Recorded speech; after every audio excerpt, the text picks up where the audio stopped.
ಇನ್ನು ಕಾಂಗ್ರೆಸ್ ಪಕ್ಷಕ್ಕೆ ಮುಸ್ಲಿಂ ಧರ್ಮಗುರುಗಳು ಈಗ ವಾರ್ನಿಂಗ್ ಅನ್ನು ಕೊಟ್ಟಿದ್ದಾರೆ. ಕಾಂಗ್ರೆಸ್ ಕ್ಷಮೆ ಕೇಳಲೇಬೇಕು, ನಜೀರ್ಗೆ ನ್ಯಾಯವನ್ನು ಒದಗಿಸಬೇಕು, ಇಲ್ಲ ಅಂದ್ರೆ ನಾವೇನು ಅಂತ ಮುಂದಿನ ದಿನಗಳಲ್ಲಿ ನಾವು ತೋರಿಸ್ತೀವಿ. ಕಾಂಗ್ರೆಸ್ ಖಂಡಿತವಾಗ್ಲೂ ಇಲ್ಲಿ ಕ್ಷಮೆ ಕೇಳಲೇಬೇಕು, ಇಲ್ಲಾಂದ್ರೆ ನಾವು ಏನು ಅಂತ ಮುಂದಿನ ದಿನಗಳಲ್ಲಿ ನಿಮಗೆ ತೋರಿಸ್ತೀವಿ. ಕಾಂಗ್ರೆಸ್ನಿಂದ ಮುಸ್ಲಿಮರ ಕಡೆಗಣನೆ ಆಗಿದೆ, ಅದಕ್ಕೋಸ್ಕರ ಸಮುದಾಯ ಇಲ್ಲಿ ಕಿಡಿಕಾರ್ತಾ ಇದ್ದಾರೆ. ಕೋಲಾರದಲ್ಲಿ ಮುಸ್ಲಿಂ ಧರ್ಮಗುರುಗಳ ಮೀಟಿಂಗ್ ನಿನ್ನೆ ದಿನ ಈಗಾಗಲೇ ಸಭೆ ಕೂಡ ನಡೆದಿತ್ತು. ಸಂಗೊಂಡಹಳ್ಳಿ ಬಳಿಯ ಮೋಮಿನ್ ಆ ಒಂದು ಸ್ಥಳದಲ್ಲಿ ನಡೆದಿರುವಂಥದ್ದು. ಕಾಂಗ್ರೆಸ್ ಮುಸ್ಲಿಂ ಸಮುದಾಯಕ್ಕೆ ಕ್ಷಮೆ ಕೇಳುವಂತೆ ಒತ್ತಾಯವನ್ನು ಮಾಡಿದ್ದಾರೆ. ನಜೀರ್ಗೆ ಸಿಎಂ ರಾಜಕೀಯ ಕಾರ್ಯದರ್ಶಿ ಸ್ಥಾನ ಪುನಃ ನೀಡಬೇಕು, ಕ್ಷಮೆ ಕೇಳದಿದ್ರೆ ಸರಿ ಇರೋಲ್ಲ ಅಂತೇಳಿ ಸರ್ಕಾರಕ್ಕೆ ಎಚ್ಚರಿಕೆಯೊಂದನ್ನು ನೀಡಿದ್ದಾರೆ. ಕೋಲಾರದಲ್ಲಿ ಸಭೆ ಮಾಡಿ ಮುಸ್ಲಿಂ ಉಲಾಮಗಳ ಎಚ್ಚರಿಕೆಯೊಂದನ್ನು ನೀಡಿದ್ದಾರೆ. ಮುಖ್ಯವಾಗಿ ಕಾಂಗ್ರೆಸ್ ಪಕ್ಷಕ್ಕೆ ಮುಸ್ಲಿಂ ಧರ್ಮಗುರುಗಳು ಇಲ್ಲಿ ವಾರ್ನಿಂಗ್ ಒಂದನ್ನು ಕೊಟ್ಟಿದ್ದಾರೆ. ನಜೀರ್ ಅಹಮದ್ಗೆ ಸಿಎಂ ರಾಜಕೀಯ ಕಾರ್ಯದರ್ಶಿ ಸ್ಥಾನ ಪುನಃ ನೀವು ನೀಡಲೇಬೇಕು ಅನ್ನುವಂಥ ನಿಟ್ಟಿನಲ್ಲಿ ಒತ್ತಾಯವನ್ನು ಮಾಡ್ತಾ ಇದ್ದಾರೆ. ಈಗಾಗಲೇ ಏನು ಅಮಾನತು ಮಾಡಿದ್ದಾರೆ, ಉಚ್ಚಾಟನೆಯನ್ನು ಮಾಡಿದ್ದಾರೆ. ಸಾಕಷ್ಟು ದಾವಣಗೆರೆ ದಂಗಲ್ಲ ವಿಚಾರವಾಗಿ ಸಾಕಷ್ಟು ಗೊಂದಲಗಳು, ಚರ್ಚೆಗಳು ನಾವು ನೋಡ್ತಾನೆ ಬರ್ತಾ ಇದ್ವಿ.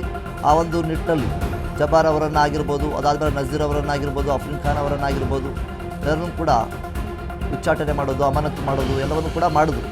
ಸೊ ಈಗ ಕೋಲಾರದಲ್ಲಿ ಕಾಂಗ್ರೆಸ್ ಸರ್ಕಾರ ಮುಸ್ಲಿಂ ಸಮುದಾಯ ಕ್ಷಮೆ ಕೇಳಲೇಬೇಕು ಅಂತೇಳಿ ಇಲ್ಲಿ ಒತ್ತಾಯವನ್ನು ಮಾಡ್ತಾ ಇದ್ದಾರೆ. ನಜೀರ್ ಅಹಮದ್ಗೆ ಸಿಎಂ ರಾಜಕೀಯ ಕಾರ್ಯದರ್ಶಿ ಸ್ಥಾನವನ್ನು ಪುನಃ ನೀಡಬೇಕು ಅಂತೇಳಿ ಒತ್ತಾಯ ಮಾಡ್ತಾ ಇದ್ದಾರೆ.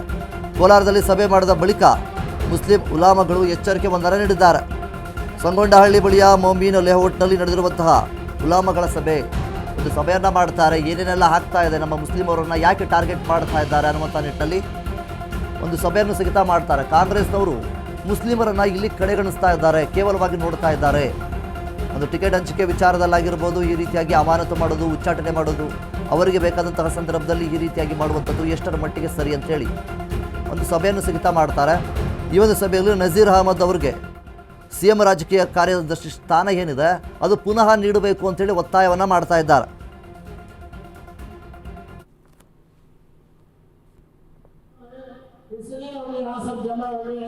इंशाअल्लाह तफसीर जो है उलमा उनके साथ जो मामला किया गया है गोया कि कौम के साथ मजाक किया है। उन्होंने पूरी मेहनत के साथ बड़ा ही अफसोस का मकाम है, इसलिए हम यहाँ सब जमा हुए हैं। इंशाअल्लाह तफसीर जो है उलमा इकराम के जरिए से आपकी खिदमत में गुजारिश है कि जुड़बाड़ है दुकानों के पास आस पास में ये सब का मसला है, सबकी जिम्मेदारी है। इसीलिए का सिलसिला शुरू होने जा रहा है। सबसे पहले मैं हमारे शहर के मशहूर मारूफ काजी मौलाना कारी अतीकुर रहमान साहब रशादी दामद बरकातुहुम से उनके साथ जो मामला किया गया है गोया कि कौम के साथ मजाक किया है। उन्होंने पूरी मेहनत के साथ बड़ा ही अफसोस का मकाम है, इसलिए हम यहाँ सब जमा हुए हैं। इंशाअल्लाह तफसीर जो है उलमा इकराम के जरिए से आपकी खिदमत में गुजारिश है कि जुड़बाड़ है दुकानों के पास आस पास में ये सब का मसला है, सबकी जिम्मेदारी है। इसीलिए का सिलसिला शुरू होने जा रहा है। सबसे पहले मैं हमारे शहर के मशहूर मारूफ काजी मौलाना कारी अतीकुर रहमान साहब रशादी दामद बरकातुहुम से उनके साथ जो मामला किया गया है ಇವಾಗ ಏನು ನಮ್ಮ ರಾಜ್ಯ ಸರ್ಕಾರದಲ್ಲಿ ಏನು ಬೆಳವಣಿಗೆ ನಡೀತಾ ಇದೆ ಅದರ ಬಗ್ಗೆ ಚರ್ಚೆ ಮಾಡಿದ್ದೀವಿ. ಎಲ್ಲ ಮಾತುಗಳು ನಮ್ಮ ಉಲಮಗಳ ಮುಖಾಂತರ ಎಲ್ಲ ನಮ್ಮ ಜನತೆಗೆ ಮುಂದೆ ಬಂದಿದೆ.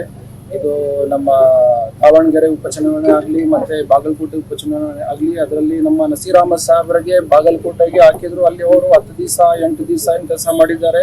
ಪಾರ್ಟಿ ಏನು ವರ್ಕ್ ಅವ್ರಿಗೆ ಕೊಟ್ಟಿದೆ ಅದು ಮಾಡಿದ್ದಾರೆ ಅವರು.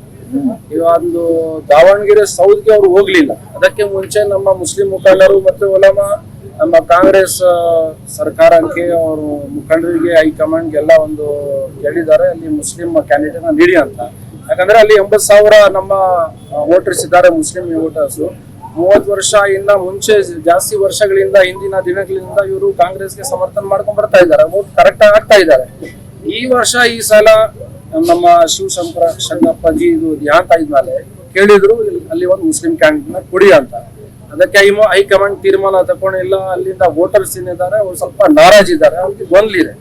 ಅದರಿಂದ ಅವರು ಸ್ವಲ್ಪ ಬೇರೆ ಮಾತುಗಳನ್ನ ಹೇಳ್ತಾ ಇದ್ರು. ನಾವು ಕಾಂಗ್ರೆಸ್ಗೆ ಈ ಸಲ ವೋಟ್ ಹಾಕಲ್ಲ, ಇದ್ ಮಾಡಲ್ಲ, ಅದ್ ಮಾಡಲ್ಲ ಅಂತ. ಈ ಸಂದರ್ಭದಲ್ಲಿ ನಮ್ಮ ಅನೇಕ ಮುಸ್ಲಿಂ ಮುಖಂಡರು ಅಲ್ಲಿ ಹೋಗಿ ಕ್ಯಾಂಪೇನ್ ಕೂಡ ಮಾಡಿದ್ದಾರೆ. ಬಿಜೆಪಿ ಜಮೀರ್ ಅಹಮದ್ ಕೂಡ ಹೋಗಿದ್ದಾರೆ, ಮತ್ತೆ ಬೇರೆ ಸಲೀಂ ಅಹಮದ್ ಇರ್ಲಿ, ಬೇರೆ ಇರ್ಲಿ, ಅವರೆಲ್ಲ ಹೋಗಿದ್ದಾರೆ. ಅವ್ರಿಗೇನು ಅವ್ರ ಪಾರ್ಟಿ ಏನ್ ಕೆಲಸ ಕೊಟ್ಟಿದ್ದಾರೆ ಎಲ್ಲ ಮಾಡಿದ್ದಾರೆ. ಈ ಸಂದರ್ಭದಲ್ಲಿ ನಮ್ಮ ಮುಖಂಡನಿಗೆ ಇವಾಗ ಕೆಲಸ ಇರೋದು ಅಲ್ಲಿ ಏನು ವೋಟರ್ಸ್ ಯಾವ ತರ ಕಾಂಗ್ರೆಸ್ಗೆ ಪಕ್ಷಕ್ಕೆ ವೋಟ್ ಹಾಕೋದು, ಏನ್ ಮಾಡೋದು, ಅದನ್ನ ಬಿಟ್ಬಿಟ್ಟು ಏನ್ ಮುಸ್ಲಿಂ ಮುಖಂಡರ ಇದೆ ಅವ್ರ ಮೇಲೆನೆ ಮತ್ತೆ ಆಕ್ಷನ್ ತಗೊಂತಾ ಇದ್ರೆ, ಅದರಿಂದ ನಮ್ಮ ರಾಜ್ಯದ ಮುಸ್ಲಿಂ ಜನಾಂಗ ಸಮಾಜ ಇದೆ ಸ್ವಲ್ಪ ಬೇಜಾರಾಗ್ತಾ ಇದೆ. ಇವಾಗ ಏನ್ ನಮ್ಮ ರಾಜ್ಯ ಸರ್ಕಾರದಲ್ಲಿ ಏನ್ ಬೆಳವಣಿಗೆ ನಡೀತಾ ಇದೆ ಅದರ ಬಗ್ಗೆ ಚರ್ಚೆ ಮಾಡಿದ್ದೀವಿ. ಎಲ್ಲಾ ಮಾತುಗಳು ನಮ್ಮ ಉಲಮಾಗಳ